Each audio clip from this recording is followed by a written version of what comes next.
My husband filed for divorce and mocked me in court. Then the judge saw my net worth. The man who called me worthless went silent the second the court realized I was secretly richer than he'd ever imagined.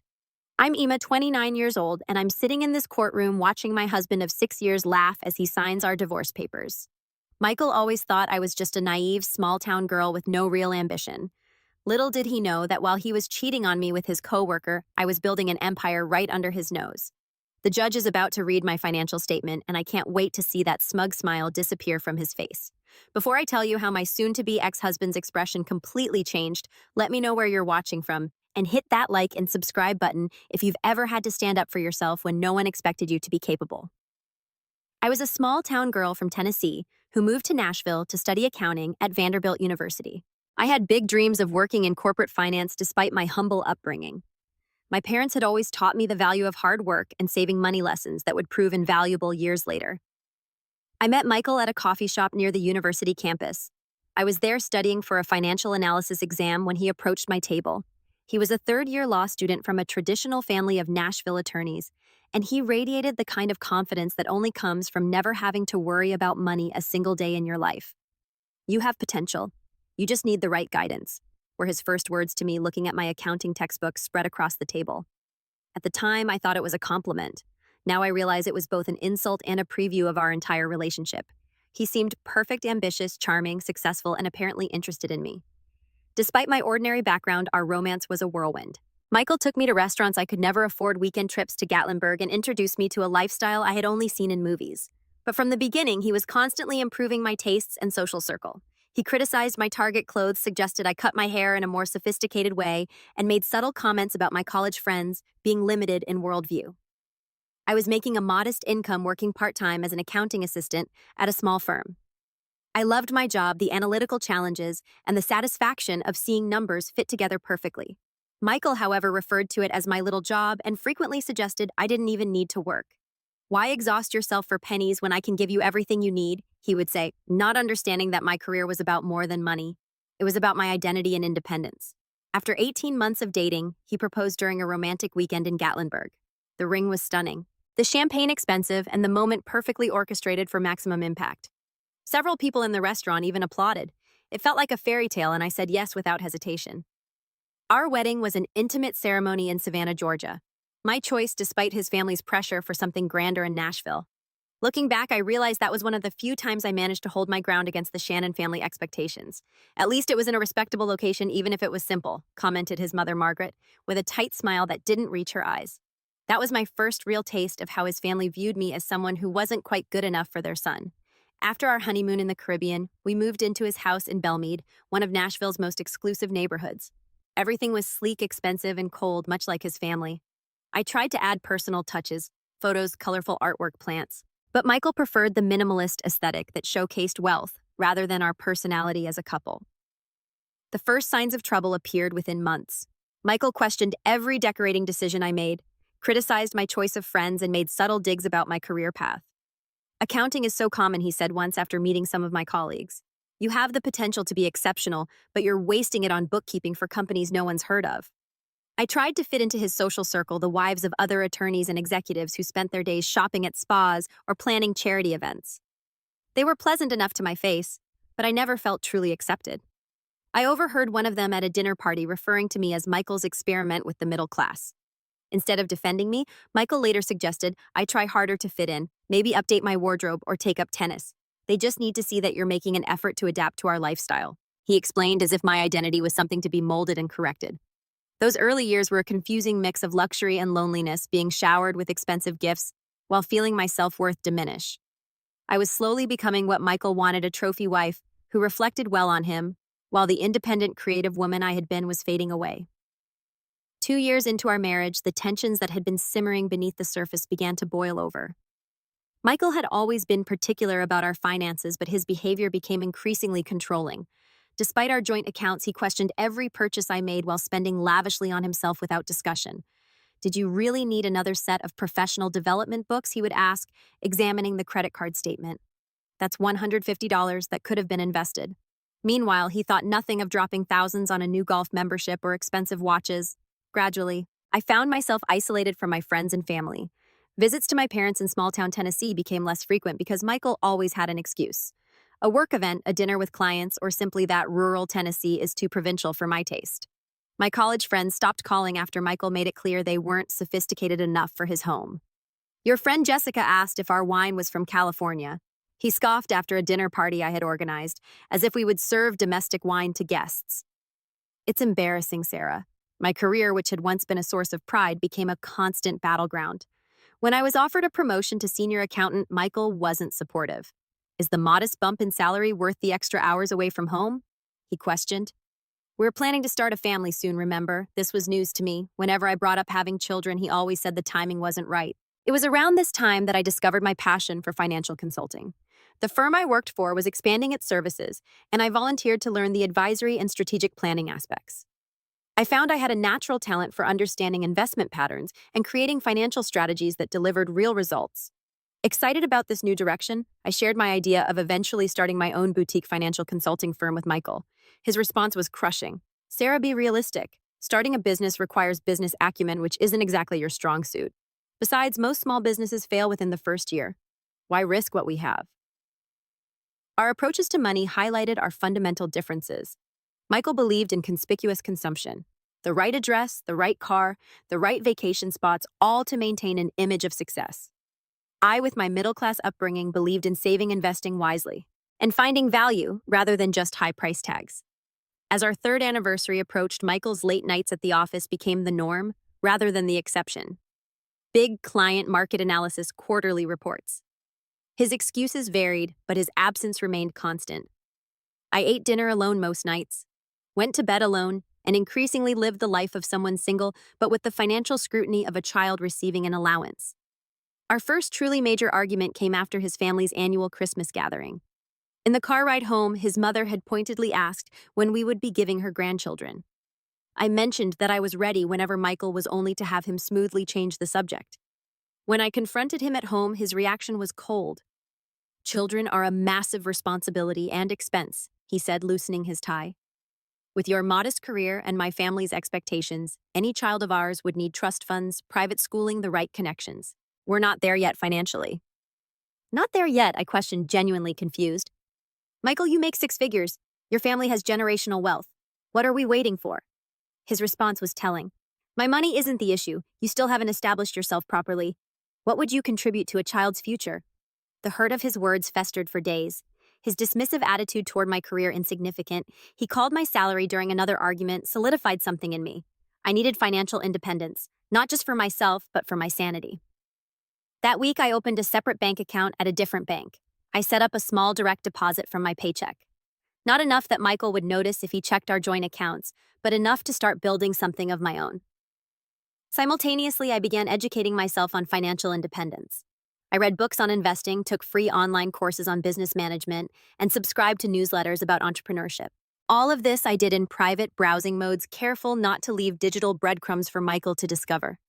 The woman who had once been swept off her feet by grand gestures and expensive dinners was slowly awakening to the gilded cage she lived in and planning her escape one small step at a time. While Michael continued his late nights at work, I began laying the foundation for my independence. Using my growing separate savings, I registered a small business entity, Sarah Mitchell Financial Solutions, and built a simple but professional website showcasing my portfolio and services. My first challenge was finding time to work on my business without Michael knowing. I converted our rarely used guest bedroom into a home office, explaining to Michael that I needed a dedicated space for continuing education to advance at the firm. He barely paid attention to the change, dismissing my professional development as cute ambition rather than a serious endeavor. Just don't let it interfere with our social obligations was his only concern. My first client came through a stroke of luck at our local coffee shop. I overheard Elena Rodriguez, the owner of a growing catering business, complaining about the expensive quotes she'd received from financial advisors. I can't afford $10,000 for a financial plan, but I'm losing money somewhere and can't figure out where, she told her business partner. I introduced myself, explained my background, and offered to help her at a fraction of the cost with the understanding that I was building my portfolio. Elena took a chance on me, and the results exceeded both our expectations. I identified inefficiencies in her cash flow, restructured her payment terms with vendors, and created an investment strategy for her profits that increased her returns by 40% in the first quarter. The transformation was dramatic enough that she referred me to other small business owners in her network. Working with Elena not only gave me my first success story, but also a genuine friendship, something I had been missing in Michael's curated social circle. She was authentic, hardworking, and appreciated my skills in a way my husband never had. "You have a gift, Sarah," she told me over coffee one day. "You understand money in ways that help real people build real wealth. Don't let anyone tell you otherwise." I worked late nights while Michael was away on his increasingly frequent business trips. I converted our walk-in closet into a makeshift office for client calls using blankets to dampen the sound. Every new client was both exhilarating and terrifying. Exhilarating because my business was growing, terrifying because discovery would mean confrontation. The learning curve was steep. I made mistakes undercharging for complex projects, occasionally overpromising on timelines. But I learned quickly. Each client taught me something new about running a business, about setting boundaries, about valuing my own expertise. I used my savings to invest in essential software and certifications, carefully hiding the charges among household expenses or making cash purchases. My client list grew steadily over the course of a year, primarily through referrals and word of mouth. Rather than spending the profits, I reinvested most of them back into the business and began setting aside a portion for strategic investments. Michael remained oblivious, attributing my increasing confidence to finally adjusting to our lifestyle rather than professional fulfillment. A pivotal moment came when I worked with a tech startup founder whose financial restructuring after my consultation helped her secure a major funding round. The success story was featured in a Nashville business magazine. I had to decline being mentioned by name, citing privacy reasons, but the credibility gave me access to larger clients. Through Elena, I met Patricia Chen, a serial entrepreneur who had sold her previous company for 8 figures and was launching a fintech startup. Initially hiring me for a small project, Patricia quickly became both a valued client and mentor. "You're charging too little for your expertise," she told me bluntly after reviewing my rate sheet. "Triple your prices and watch how your perceived value changes." She was right. When I raised my rates instead of losing clients, I attracted more established businesses willing to pay for quality. Patricia also introduced me to the world of angel investing and strategic portfolio management. "Cash loses value sitting still," she explained. "You need to make your money work for you." Under her guidance, I began making strategic investments in emerging companies, including Patricia's new venture, which focused on AI-driven financial planning tools. I started with small amounts, but as my business grew, so did my investment portfolio. The exhilaration of watching both my business and investments grow was intoxicating. For the first time since meeting Michael, I felt truly alive, purposeful, and independent. I was building something valuable entirely on my own merits. Throughout this period, I maintained the appearance of being just Michael's wife at social functions. I nodded politely when his colleagues' wives discussed their shopping trips and charity committees. I attended his work dinners and played the supportive spouse role flawlessly, all while running a growing business from our home and making investment decisions that would alter the course of my life. My double life was exhausting but empowering. Each new client, each successful consultation, each investment return was a step toward the freedom I increasingly realized I needed from my controlling marriage. 4 years into our marriage, the facade began to crumble. It started with a text message that appeared on Michael's phone while he was in the shower. A preview visible on his lock screen from someone named A that read, "Missing you already." Last night was...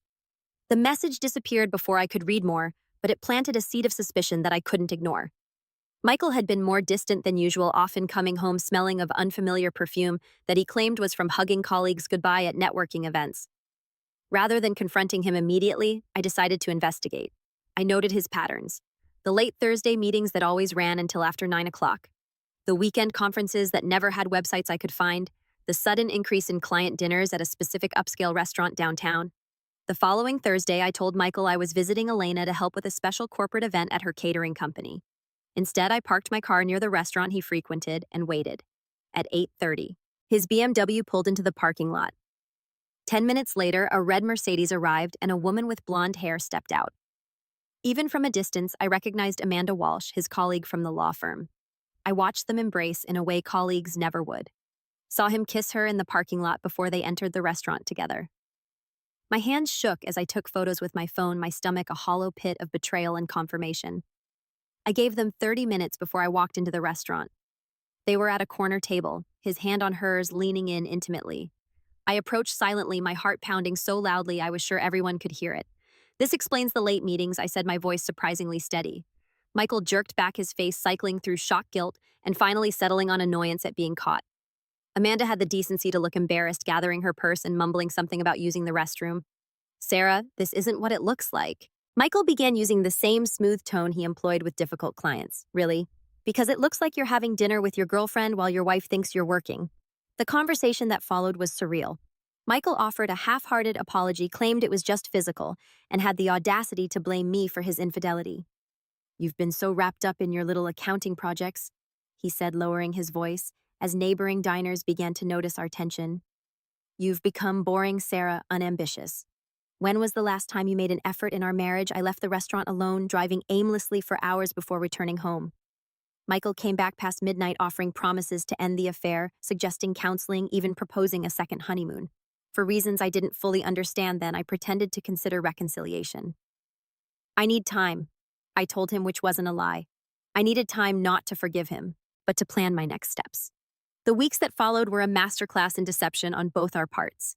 Michael became temporarily attentive, bringing flowers, suggesting date nights, while I began consulting with divorce attorneys during my supposed meetings with clients.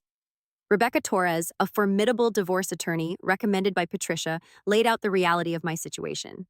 "Tennessee is an equitable distribution state," she explained. "Without a prenuptial agreement, the court will divide marital assets based on what they deem fair, not necessarily equal." I learned about our financial entanglements, the complexity of divorcing someone with family money, and the importance of documenting everything. "Knowledge is power, especially in divorce," Rebecca said. My cautious information gathering came to an abrupt halt when Michael discovered my browser history on our shared computer. I had forgotten to use private browsing for one search: Tennessee Divorce Asset Division Process. His rage was immediate and frightening. He cornered me in our kitchen, waving his phone with the screenshot he'd taken. "Is this what you've been doing? Planning to divorce me and take my money?" His face was red, a vein pulsing in his forehead. "Let me make this clear, Sarah. You'll have nothing without me." "Nothing. My family's lawyers will make sure of it." I remained calm, which only infuriated him more. "I'm not planning anything, Michael. I was just researching after what happened. Wouldn't you do the same?" He seemed mollified by my explanation, but the threat lingered between us. That night, I moved all my important business documents to secure cloud storage and began transferring digital records to drives I kept in a safety deposit box Michael knew nothing about. The final discovery came 3 weeks later. While organizing our closet, a task Michael never participated in, I found a jewelry receipt tucked inside his dress shoes. It was from Tiffany & Company, dated 2 months prior, for a diamond tennis bracelet costing nearly $12,000. I had never received such a gift. Even knowing about the affair, this evidence of his tangible investment in another woman stung in a way I hadn't expected. The receipt showed he had spent our money, supposedly our money, on Amanda. Before I could process this new betrayal, I heard the front door open. Voices, Michael and a woman, laughing in our entryway. I remained frozen in our closet as they entered our bedroom, clearly not expecting me home in the middle of the day. I stepped out to find Michael and Amanda embracing at the foot of our bed, the bed we had shared for 4 years. "Sarah!" Michael exclaimed, not bothering to step away from Amanda. "You're supposed to be at work." "I took a half day," I replied, surprised by my own composure. Clearly, I should have called first. What followed was not the emotional confrontation movies had prepared me for. Instead, Michael became coldly pragmatic. "Well, this saves me having to have a difficult conversation," he said, straightening his tie. "I want a divorce, Sarah. Amanda and I are planning a future together." His confidence was absolute as he outlined his terms. He would generously allow me to keep my personal items and a small settlement that would help me get back on my feet. The house, our investments, even the furniture we had purchased together would remain his. "My lawyers will be in touch," he concluded, seemingly confused by my lack of hysteria or pleading. "You should find somewhere else to stay, starting tonight." "Actually," I said, as this is still legally my residence too. "I'll be staying. You and Amanda are welcome to find a hotel." His face darkened at my defiance, but Amanda tugged at his arm. "Let's go, Michael. We can deal with this later." As they left, Michael turned back with one parting shot. "You'll regret not taking my generous offer. By the time my lawyers are done, you'll be lucky to afford a trailer park in the worst part of Nashville." I closed the door behind them, leaned against it, and for the first time since discovering his affair, I smiled. Michael had no idea what was coming. The day after I caught Michael and Amanda in our bedroom, he moved most of his clothes and personal items out of the house. I changed the locks that same afternoon, legally questionable, but it gave me time to properly document our belongings before he could remove anything valuable. Michael's assumption about my financial naivety quickly became apparent in the initial settlement offer his lawyer sent over. a one-time payment of $50,000, and 6 months of living expenses. In exchange, I would make no claims on any of our other assets, including the house I had helped furnish and maintain over 4 years. He's testing the waters, Rebecca explained when I showed her the offer. He's assuming you don't know your rights or the true extent of your marital assets. With Rebecca's guidance, I formally rejected the offer and began the process of financial discovery, a legal mechanism requiring both parties to disclose all assets and liabilities. Michael's response was to have his lawyer delay and obfuscate at every turn. This is a standard tactic, Rebecca assured me. They're hoping to drain your resources and patience until you accept less than you deserve. What Michael didn't realize was that I wasn't depending on his disclosures. I had been tracking our joint finances meticulously for years, including accounts he thought I didn't know about. More importantly, I had my own growing resources that he knew nothing about. After careful consideration and consultation with Rebecca, we made a strategic decision. I would temporarily withhold the true scope of my business and investments during the initial phases of negotiation. Tennessee law generally considered businesses started during marriage to be marital property. But Rebecca identified a potential exception based on the fact that Michael had actively discouraged my business and provided no support, financial or otherwise, in its creation. We'll disclose everything at the right time, she assured me. But for now, let's let him believe his own narrative about you. While the legal process inched forward, Michael launched a social offensive. Mutual friends began avoiding my calls. Invitations to social events dried up. Even our neighbors, who had always been friendly, became coldly professional. I later learned that Michael had been spreading a narrative that I had cheated on him, that I was mentally unstable, and that he was divorcing me despite his best efforts to save our marriage. In the circles where his family name carried weight, his version of events was accepted without question. The pain of this social exile was unexpectedly sharp. People I had shared holidays with, celebrated milestones, with shared confidences with, all vanished from my life based on Michael's lies.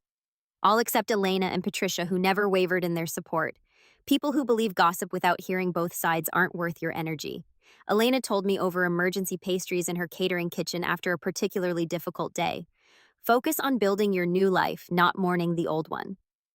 Michael's attempts to intimidate me escalated as he realized I wasn't going to quietly accept his terms.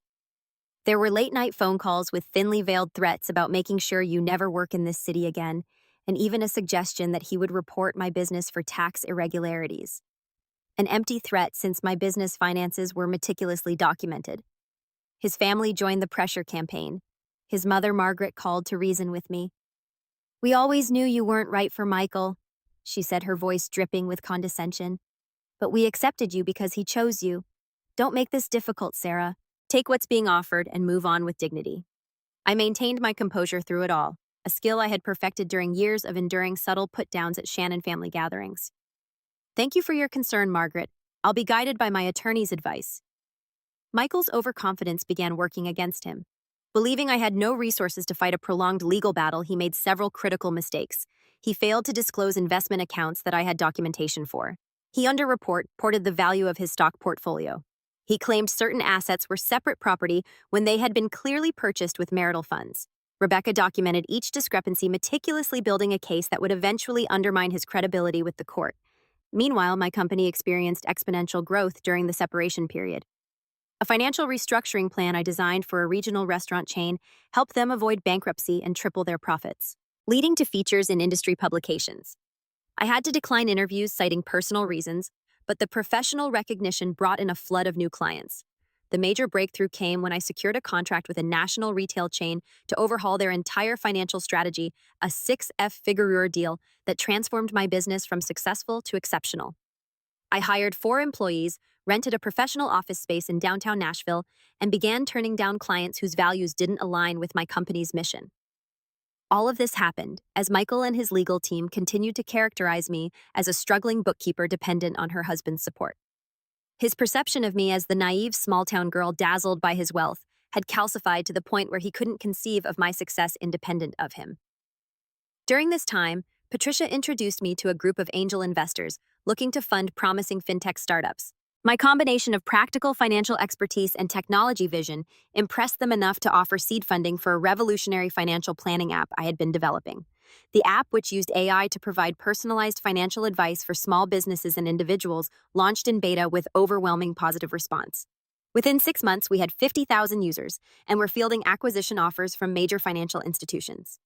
I also made strategic investments in several other startups, leveraging my network and financial expertise to identify companies with exceptional growth potential. My portfolio diversified across technology, real estate, and emerging markets, all carefully managed to maximize returns while minimizing risk. The night before our final court date, I sat alone in the house that had never felt like home, reflecting on my journey. 4 years earlier, I had been so eager to please Michael that I had begun to lose myself. His betrayal, painful as it was, had forced me to rediscover my strength, ambition, and worth. I packed a small overnight bag regardless of the judge's decision. I had decided I would not spend another night in the space where my marriage had unraveled.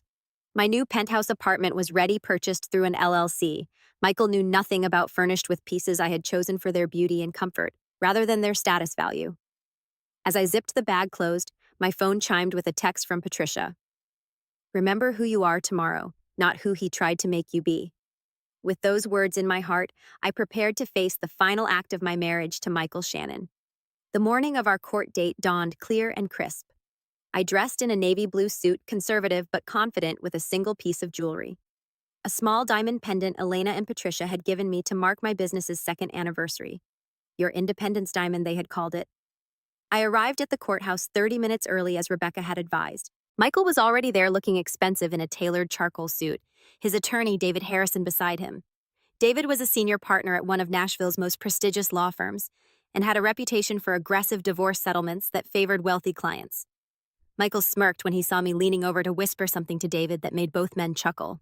His confidence was palpable. He believed this was merely a formality before his inevitable victory. Rebecca arrived moments later, immaculate in a burgundy suit that stood out against the courthouse's muted colors. Unlike David with his team of junior associates, Rebecca worked with precision and purpose, radiating a quiet competence that had reassured me from our first meeting. "Ready?" she asked, her expression giving nothing away to observing eyes. "More than ready," I replied.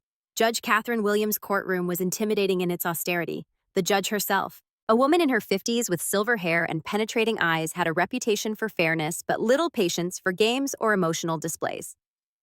As proceedings began, Michael put on a performance worthy of an Oscar. His testimony painted him as the devoted husband who had supported his wife's modest career ambitions, only to be repaid with ingratitude and unreasonable demands in the divorce. "I just want a fair resolution, Your Honor," he said, his voice modulated to convey reasonable disappointment. "I've offered Mrs. Shannon a generous settlement that would allow her to maintain a comfortable lifestyle while she rebuilds her career." David presented their case for the division of assets, highlighting Michael's family wealth as separate property, minimizing my contributions to our marital assets, and suggesting that the house purchased primarily with his earnings should remain his property. Throughout their presentation, I maintained my composure, neither reacting to Michael's fabrications nor revealing my emotions. Judge Williams occasionally glanced my way, her expression unreadable. When it came time to sign the initial divorce decree separating our marital status while financial matters were finalized, Michael made a show of it. He signed with a flourish, a laugh escaping his lips as he capped his mom-long pen.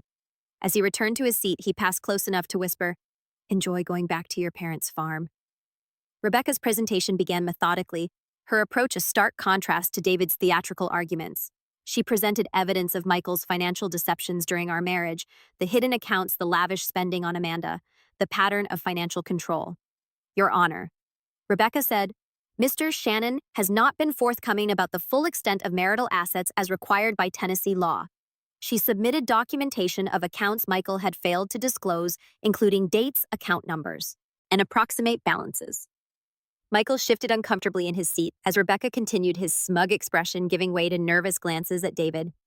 David requested a brief recess, which Judge Williams denied. "I believe we should continue, Counselor. I'm particularly interested in hearing about these undisclosed assets." The atmosphere in the courtroom tensed as Rebecca methodically dismantled Michael's financial deceptions. Judge Williams' expression grew increasingly stern as the evidence mounted. "Furthermore, Your Honor," Rebecca continued, "we request that the court consider Mrs. Shannon's separate property that was established during the marriage, but without any contribution or support from Mr. and Shannon." This was the moment we had prepared for. Judge Williams looked up from her notes. "Please elaborate, Counselor." "Mrs. Shannon established a financial consulting business during the marriage. Mr. Shannon not only provided no support for this venture, but actively discouraged it and belittled her professional ambitions, as evidenced by these communications. Rebecca presented emails and text messages where Michael had dismissed my business as a hobby and discouraged my entrepreneurial goals. Judge Williams reviewed the documents carefully before addressing me directly for the first time.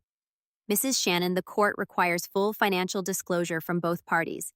Have you submitted complete information about this business venture? Not yet, Your Honor, I replied as we had planned. My complete financial statement is ready for submission today. Rebecca handed the court clerk a sealed envelope containing my complete financial disclosure, the document we had strategically held back until this moment. I request that the court review Mrs. Shannon's financial statement before making any determinations about asset division, Rebecca said. Judge Williams nodded and opened the envelope. The courtroom fell silent as she read, her eyebrows rising slightly, the only indication of surprise from the otherwise composed judge. After what felt like an eternity, Judge Williams looked up. For the record, I will read the summary of Mrs. Shannon's assets. My heart pounded as she began to read. Sarah Mitchell Financial Solutions, a financial consulting firm established 3 years ago. Current valuation based on revenue contracts and intellectual property, $2,100,000. Michael's head snapped up, his expression of disbelief almost comical. Investment portfolio including technology stocks, real estate and startup investments, $11,900,000. Michael gripped the table, his knuckles white. Real estate holdings, 2 properties purchased within the last 18 months, valued at $1,200,000. By now, Michael looked physically ill, his face drained of color, his body rigid with shock. Beside him, David was frantically whispering, but Michael seemed unable to process what he was hearing. Total disclosed assets, $5,200,000. Judge Williams concluded. The courtroom remained silent. Michael stared at me as if seeing a stranger. In that moment, I felt no triumph, no vindication, just a profound relief that the truth was finally on record. Judge Williams broke the silence. Mr. Shannon, do you wish to revise any of your previous statements regarding Mrs. Shannon's financial dependence on you? Michael seemed incapable of speech. David stood quickly. Your Honor, we were unaware of these assets. We contend that as they were acquired during the marriage, Mr. Shannon is entitled to an equitable portion. Rebecca was prepared for this argument. Your Honor, we direct the court's attention to the prenuptial agreement signed by both parties prior to marriage, specifically Clause 15. This was our ace. When reviewing our prenup years after signing, Rebecca had discovered a clause Michael's own lawyers had included. Any business enterprise created by either spouse during the marriage without capital investment from the other spouse shall remain separate property in the event of divorce. The clause was likely included to protect Mr. Shannon's potential ventures, Rebecca explained. However, the language applies equally to Mrs. Shannon's business, which she built without any financial contribution from Mr. Shannon. Judge Williams reviewed the prenuptial agreement, nodding slowly. The language is indeed clear. Miss Torres, please continue. Rebecca outlined how I had built my business from scratch using my own savings and reinvesting profits, all while Michael actively discouraged my efforts. She presented statements from clients and mentors attesting to my independent work and business acumen. Throughout Rebecca's presentation, I watched Michael, the man who had laughed while signing our divorce papers just hours earlier, now sat frozen, his confident demeanor shattered. Amanda, who had been sitting in the gallery, slipped out of the courtroom, her expression unreadable. Judge Williams took 20 minutes to review all documents before delivering her ruling. When she returned, her decision was clear. Based on the evidence presented and the terms of the prenuptial agreement, the court finds that Sarah Mitchell Financial Solutions and the resulting investment portfolio constitute separate property belonging solely to Mrs. Shannon. Michael made a strangled sound somewhere between a gasp and a protest. Furthermore, Judge Williams continued, given Mr. Shannon's failure to fully disclose marital assets as required by law. The court is inclined to view the division of remaining marital assets in a light more favorable to Mrs. Shannon. The rest of her ruling was a blur of legal terms, but the outcome was clear. I would keep my business, my investments, and my properties. Additionally, I would receive a greater portion of our actual marital assets due to Michael's deception. The house would be sold with proceeds divided according to the judge's formula, which heavily favored me. As we stood to leave, Michael approached me, his lawyer trying unsuccessfully to hold him back. "You planned this," he hissed, his face contorted with rage and humiliation. "All these years you were just waiting to take me down." I looked at the man I had once loved, now a stranger consumed by his own narrative of victimhood. "No, Michael. I built something while you were busy destroying what we had. That's the difference between us." Rebecca gently guided me away, leaving Michael standing alone in the emptying courtroom, the remnants of his superiority complex lying in shambles around him. Walking out of the courthouse that day felt less like a victory and more like liberation. The weight of deception, both Michael's and my own necessary secrecy, lifted from my shoulders with each step down those marble stairs. Today, my company has expanded internationally. My investments continue to grow, and I've used my resources to establish a foundation helping women achieve financial independence. Michael attempted reconciliation once he knew my net worth, but I had moved far beyond the woman who once sought his approval. If you're watching this and facing your own crossroads of underestimation or betrayal, remember that sometimes what seems like an ending is actually a beginning in disguise. Your worth isn't determined by someone else's inability to see it. Have you ever had someone underestimate you only to prove them spectacularly wrong? Share your story in the comments below.